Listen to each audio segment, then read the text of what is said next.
Welcome to CLEF Notes, brief answers to theological questions. Our question for this morning: are we suffering from spiritual Stockholm syndrome? How are we supposed to understand that question? Well, what is Stockholm syndrome? You've heard about it in movies and on television shows.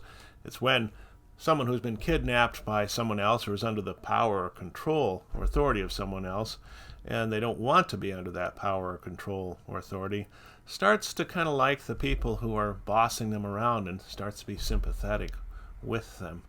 What does that have to do with CLEF Notes? What does it have to do with our Christian life?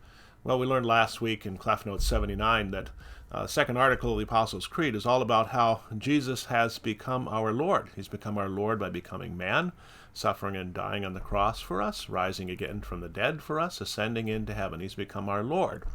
That's why Peter could say in his Pentecost sermon in Acts that he's been made both Lord and Christ. And Thomas, when he saw the resurrected Lord and he could actually put his finger in his wounds, he says, "My Lord and my God." Jesus is our Lord, but we don't want him to be our Lord. Our old Adam certainly doesn't, because what is a Lord? Is a Lord who has authority and power and control over us. That's where Stockholm Syndrome comes in, you might say. Stockholm Syndrome comes in with our suffering under the prince of this world, the devil, and the world around us, and our flesh.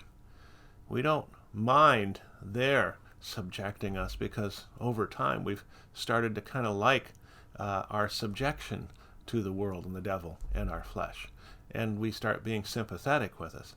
And that's why God became man in Jesus Christ, to free us from this, so that we could be freed from our captivity to Satan, and Christ could become our Lord, not to lord it over us, so that we could live under him in righteousness and innocence and blessedness.